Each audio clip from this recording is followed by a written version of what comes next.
Hello, everybody. This is Araceli Reyes, and welcome to Tragic Love, Wrath, and Sin, the video art series of The Art of Wrath and Sin. This is episode 2. Thank you so much for the support in the first episode. This one's not going to be as long. I get that the last one was just really long. I didn't mean it to be. It was just me, trying to figure how to figure stuff out.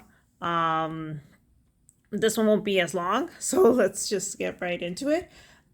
First thing I'm going to do is, I don't know if you guys saw my last video, but I have the copies of Wrath and Sin. They're in print. I'm really proud. It's such a great book, and I'm very grateful I got to realize it. I also have, so this is the first I've decided it's going to be a 25 series, but here is the print. Sorry. Here's the print of the last piece that I did in episode 1, and it came out really well. And I like the paper that was used. So these are available. You can go ahead and place your order. The print by itself is going to be sorry, just trying to do my math here. So the entire package, so let me show you the entire package. So the entire package, which includes Wrath and Sin and the original Tragic Love, that is about $35. Wrath and Sin is $10. Tragic Love is $20, so the prints are $5. I don't know why that was so hard.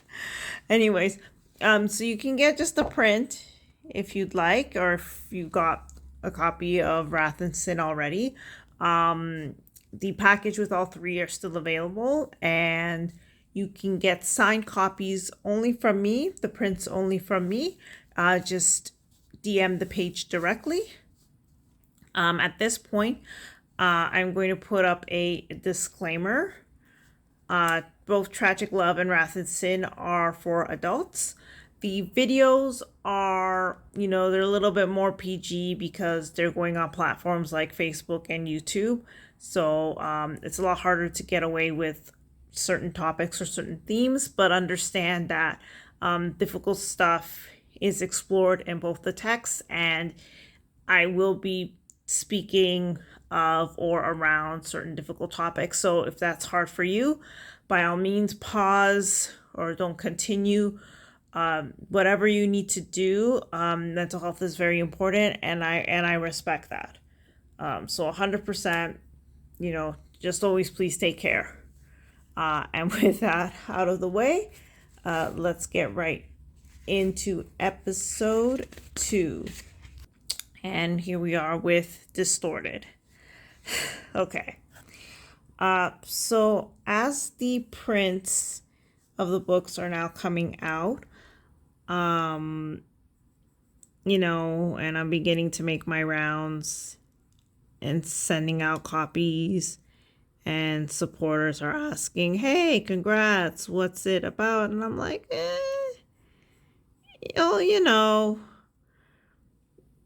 it's a mini sequel of the last thing that I wrote, but it's centered around my thoughts and feelings during the pandemic.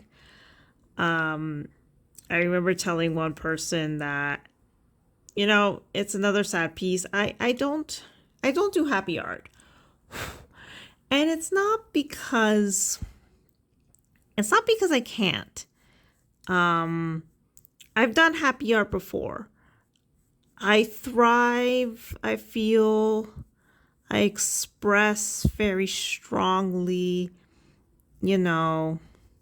doing darker art. And it's been that way for a really long time. And this is going to sound really silly and maybe even pretentious, but I just don't want to be like, because another thing that I've been approached or what's happened is, folks have asked me, well, what if, or say you're in a really good positive relationship? Are you still going to write about tragic love? And the answer is yes, because I don't want to be, so those artists, there are artists who, they do really dark, edgy, heavy stuff. I'm not going to give examples. I'm not going to, I don't want, the masses to come after me. So I won't give examples, but, they do really, and it's good. It's good, awesome stuff. I'm into very dark gothic, not just in creating, but just, in what I read and what I listen to.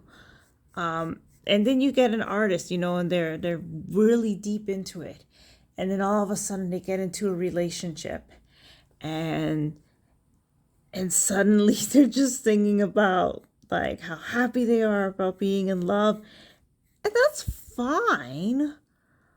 But then all their art is centered around it, and it's not good. It's not great. Not only is it not like it was before, and I mean naturally it wouldn't be, but yeah, I just, or even worse, they suddenly become cliche and a sellout, and I'm really sorry if I'm sounding, majorly pretentious or whatnot, but like, I've seen it, I've heard it, I've experienced it, and I'm like, yeah, and I've written happy stuff before, I've drawn happy stuff before. A lot of the work that I do for conventions, for example, is super cutesy. So believe me, there's nothing wrong with that. I've done it. It's just, am I going to change my entire aesthetic and my entire vibe? Yeah, the answer is no. Writing dark stuff, drawing dark stuff, especially when you're living it 100%, it can be really hard. You know, and exhausting and draining, which is why I have also, especially when I do theater and stuff, I have my artistic persona and name, which is, in case you guys don't know, it's Atraparvelus. And that's my way of separating myself from some of the work. I have seen people lose themselves. Did I make a mistake there? Kind of, but you know what? I'll make it work. I've seen people lose themselves, going too deep into the character or into the vibe or the universe. Like, it's very important to understand where, I guess, I end and the artist begins. Not to say that I'm two separate people per se. You guys get what I mean, hopefully. But yeah, having said that, yeah, no, I'm not gonna suddenly, change, especially something that I've been working on for years and kind of sticking my gut to, because believe me, I've heard it. I remember in theater class or in training, same thing. We had to sing a song, and I'm not classically trained. I'm not a horrible singer, but I'm not great. Like, I very quickly, whatever delusions I had of Broadway, I quickly, after a couple of auditions, I just knew that it wasn't something I should pursue. I mean, believe me, musicals are a lot of fun. And I've done a couple. In university, there was we did a musical version of the play My Rhinoceros, and it was so much fun. I played the fireman, and it was great. Like, it was a lot of fun, and singing was a lot of fun, and it was a lot of work, and it was a lot of training to make sure that I sounded good, and I didn't ruin it for everybody else and embarrass myself. I remember in training though, whenever we had to like do practices and stuff, I would always use choose songs that really spoke to me. And what spoke to me was, Grisabella's Memory, which in hindsight was so egotistical of me to even think I could pull that off. Good God. I only got to like maybe I think the third or the fourth verse, and completely just got mixed up and just messed up the verses and the lines. I am grateful to the one person though who was nice to me and understood what I was trying to do and applauded me for the effort. But that was just me shooting, flying way too close to the sun. I admit that. Uh, I mean, I sang Jack's Lament from Tim Burton's The Nightmare Before Christmas because, of course, I did. I was able to redeem myself though. So in the training and in the classes, the instructor was like, "Oh, why did you go there? I felt it in my bones." And mentally, I was like, "Well, yeah. Did it ever occur to you that that's what I wanted?" Like, again, I get it that the stuff I do is gloomy, but oh boy, sorry, I apologize for the audio. Screaming child somewhere. Uh, Maybe that was the point. You know, I used to have this ironic saying that if a person attends one of my pieces and or experiences it and they're not feeling really awful about themselves, then clearly I didn't do my job. It's a dark joke. I mean, I want people to feel you know certain things. I think ultimately if I had to choose like one overall umbrella message, I think it would be we need to be better with each other, better as human beings, because like everybody's struggling, everything's so hard. And you don't know what folks are going through, and again, my lived experience has been people have just been really really awful. And not just to me, but to like I've seen some really hard, some unfair stuff. The art world, sadly, is no exception.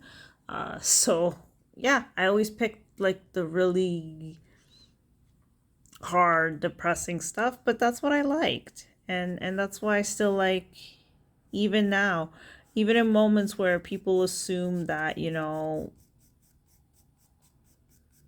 I'm so much better, or I've done so much better, or everything in life is falling into place. Again, not to say that I'm not. And I know that these people who are commenting don't say it like necessarily in a facetious way or in a bad way. They're just saying that,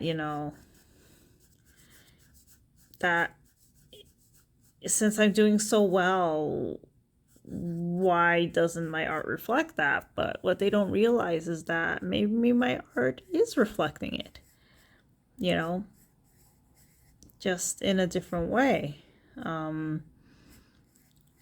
As an artist and as a creator, when I compare, especially to when I was doing my first book, yeah, my mindset is totally different, and it's an improvement.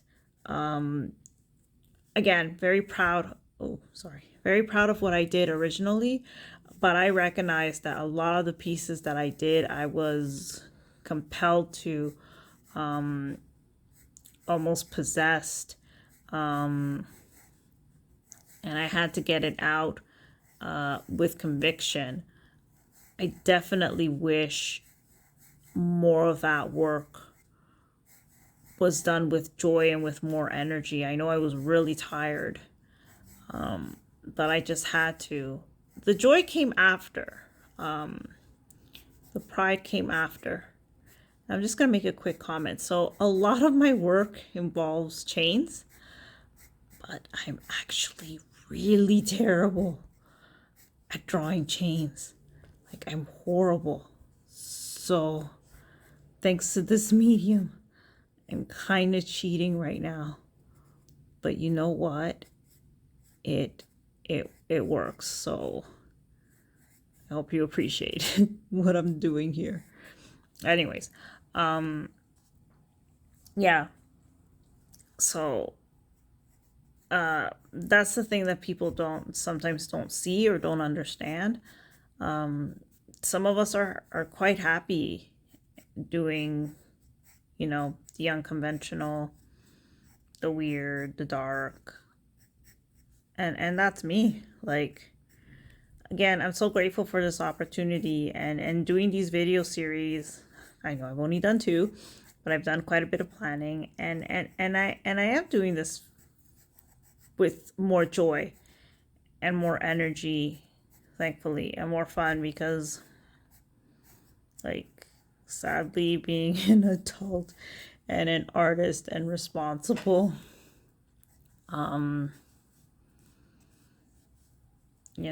I have things like bills and rent, which is a little different from university. So the responsibilities are definitely different. But I am creating with more joy, which is great. I'm super grateful. But yeah, so obviously darker pieces, this time around, because that's just what I do. That's just who I am.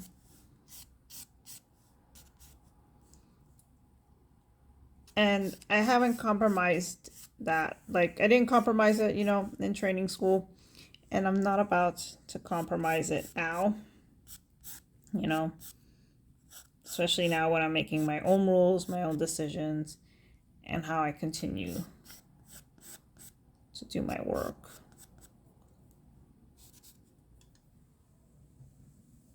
And obviously, the second reason why the work is so dark is because it was during the pandemic, right? I had to, again, it's still in the theme of tragic love, but I did that. I made that choice because I needed to center, right?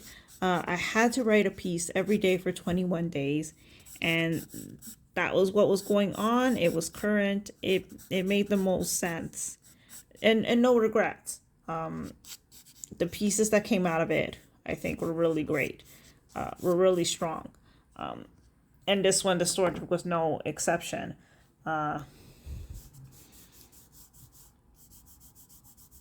Similar to the original piece, the drawings that I'm including, in some ways, I think they're reflective of the poems, but I want them to also stand on their own. That's also really important to me.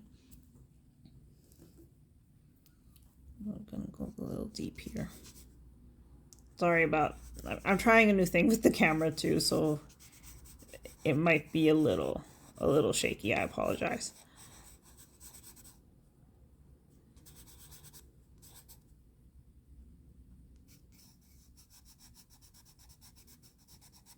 Anyway, so yeah, so I wanted it to be, centered and focused. That was important because I didn't want to, get to day 8 and not have some sort of idea. The challenge was, to write every day and to make it, well, no, not to make it cohesive. I wanted it to be a little bit cohesive. So basing it on that one thing helped to make it cohesive.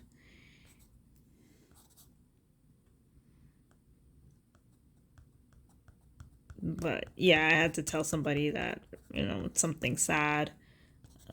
I mentioned it in the intro because there's some folks that are going to receive it and aren't used to my shtick. My shtick of being, gloomy. On a side note, to anybody, in school, doing acting school, congrats. I hope you're having a lot of fun. Have a lot of fun more than anything else. That is so important. And I hope it's fulfilling, and understand too that success is different for everybody. And also be safe and watch out. I've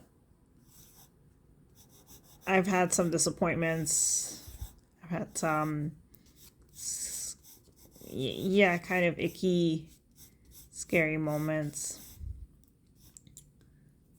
I wish I didn't, but a lot of growing up happens when you're doing art, and especially when you're doing art, in groups with other people. You learn a lot. But I had quite a few disappointments, and that's unfortunate. I don't regret it.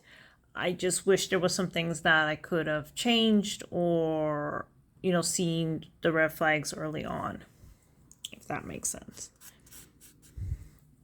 So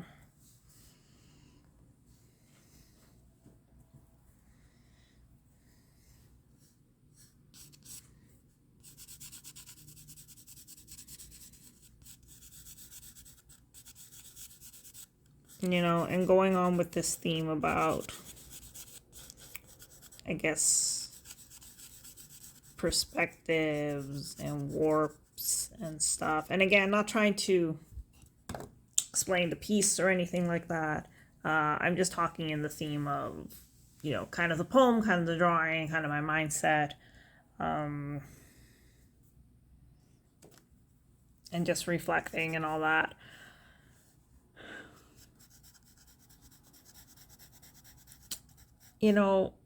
I've always, and we'll get into it. I don't know if you've read the whole thing, or if you've read far ahead again, you know where this is going.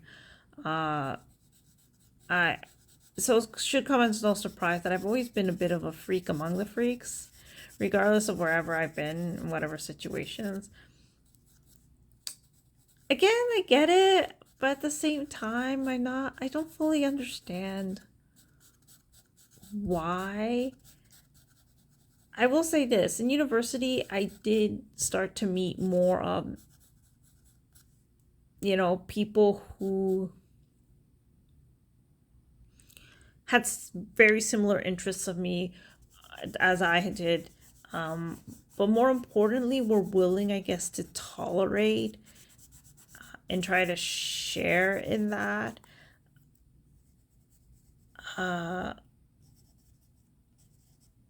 Yeah, I was absolutely in the anime club. No shame. It was so much fun.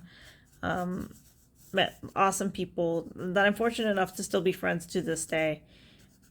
And we get to hang out and continue to nerd out and watch videos and all that.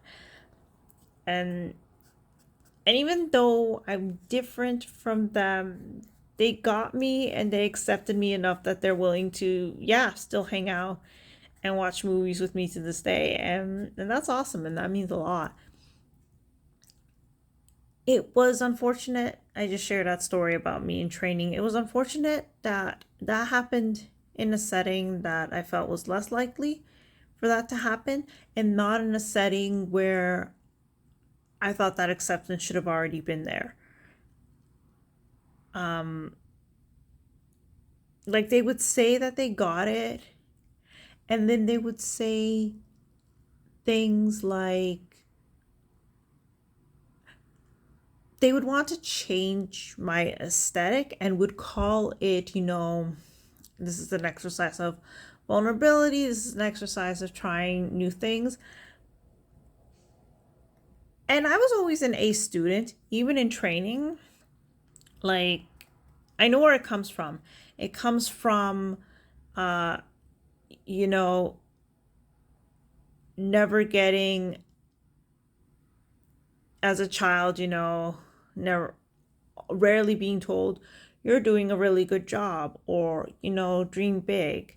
Uh, I was criticized a lot. There was a lot of expectations for me to just know things and just learn things and be self sufficient.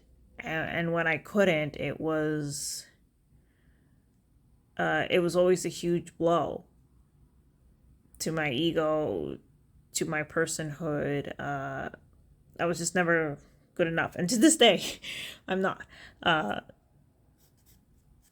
so I was always an A student because I saw that, in places where, the rewards and the encouragement was very solid and very instant, right? Like, I knew I was doing really well when I saw that A on my report, when I saw that ribbon on my painting, when I heard that applause from the audience.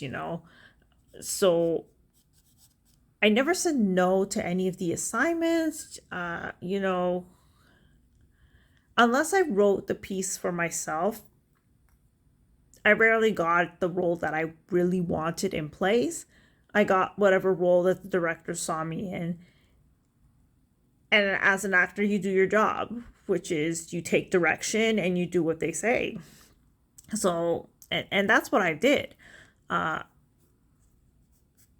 so it was interesting to see in training how I would do that, but then they would want me to not even incorporate. They would just say, you know what, if you would just not write that or not do that.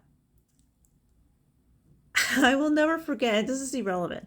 Um, and a disclaimer, because we're going to get into a little bit of sexism and predatory behaviors. But just an example, I had done like a crying scene where I'd made myself cry. I think it was the first time that I'd successfully did it, and it was, and it was a big moment. It was a big moment for me. That is not easy to do, especially if you've never done it. It's a lot more than just thinking of something really sad. You're fighting an instinct of not to put yourself not only in a vulnerable position, but also in a really humiliating position. I was made to cry a lot from being bullied. And it's the worst thing that you could do is, show such a fragile emotion like that. So I did it in acting class. And then immediately after, almost, he was giving everybody, the instructor, sorry, he was giving everybody, like, directions, advice, things like that. I guess just to end off the day or the lesson. And some of the things that he was saying was that, oh, so in auditions, remember to smile, and also that it's all about pheromones. So, wear that button down blouse, make sure to show that cleavage. it was just so it was just so bizarre. And to and I'm not gonna out other people, but he also looked at us and pinpointed like the certain things that were wrong, that he felt were wrong with us and that weren't going to get us the job. And to me, of course, it was my hair, that I couldn't be doing it in the multicolors, that wasn't going to get me jobs. And I even pointed out that, like, in my day job and even now with the essential worker job, that I have the hair and, it's not a big deal. More and more companies, thankfully, are being more accepting of that. Uh, Something that I learned too, again, from being an A student, was that it was allowing me, that because my work ethics was so good, that I wouldn't say it outshined, but it allowed me to look the way that I look and have the aesthetic that I had. And people wouldn't dismiss me because they knew that I was a good artist, actor, worker. But in this case, apparently, it didn't matter. It wasn't going to serve me. even though we had just had a class and he was saying that he was accepting of everybody, um, no, according to him, my hair was gonna cause me to lose jobs. Not to say that he was wrong, but it surprised me the lack of open-mindedness, and there was many moments like that. Uh, and unfortunately, yep, the sexism too. Like this was years ago. I wonder now if he would have given similar advice after the Me Too movement and the Time's Up movement. You know, probably not, or probably he would word it differently. I wonder if I was to speak to him now and I was to bring that up, if he would say something, own up to it. It's hard to say. But I experienced that a lot, and it was shocking and it was disheartening for sure. I was supposedly, in training with the people that were having the same dreams that I had, and there was a lot of discouragement, disappointment,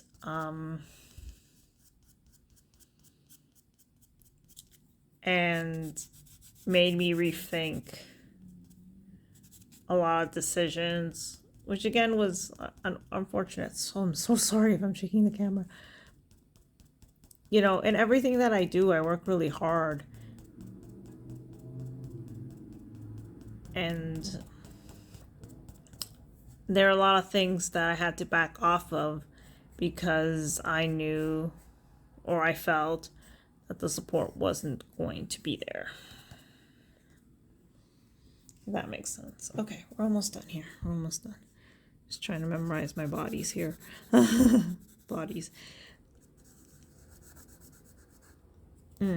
Got it.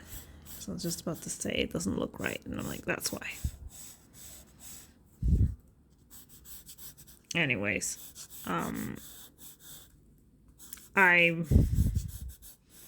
I mentioned that I redeemed myself, so I did. So at a convention, I did Jack's Lament in Disney karaoke.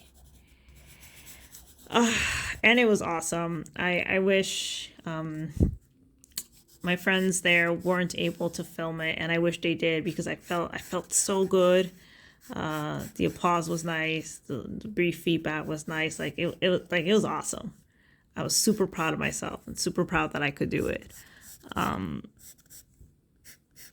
I remembered when I was dismissed because it was so gloomy, and I made somebody feel it in their bones. Well, you know what? I think I made a lot of people feel it in their bones in that day. And that was the point. And that's the thing too, that I want to kind of say as I finish this off. People feel that, just because something is of a darker aesthetic, that it's automatically negative and that's automatically going to make people sad. And that's not the case. Some of the things that brought me joy, sorry, just naming stuff off the top of my head. I love Edgar Allan Poe's work. It's, if you've experienced it, it's probably some of the saddest, but also the most profound. He's done such beautiful work. I I think of the musical Sweetie Todd. It's such a messed up. I mean, it's such a messed up a story. A lot of terrible things happen that I don't necessarily condone, but but it's also a lot of fun, and it makes me so happy. And I'm just remembering that it's they're doing like another live version in Toronto. I don't know if I'm gonna make it to it, to be honest, but I would love to, because seeing it live, well, perhaps a once in a lifetime opportunity, and that piece brings me so much joy, even though it's really messed up. You know, art can do that. All kinds of art can do that.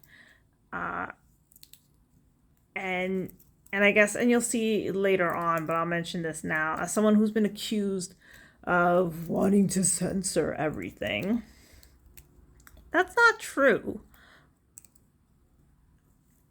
Because, I mean, I've experienced people wanting to censor me, and it's been unfair, you know? Just because something is scary doesn't mean that it's bad, and doesn't mean that's going to encourage, just really bad stuff. There's a lot of things that are scary, you know, and I think it's fair to critique things. I mean, and even speaking for myself, there's a lot of things out there that I don't like. Things that I popped into my mind where I have said, I don't know why this exists. I don't know who this was made for. I kind of wish it didn't exist. But then my hope is that maybe it'll stir up some difficult conversations that we need to have. And if that's what it does, then maybe it's good that, it's there and that it served that purpose.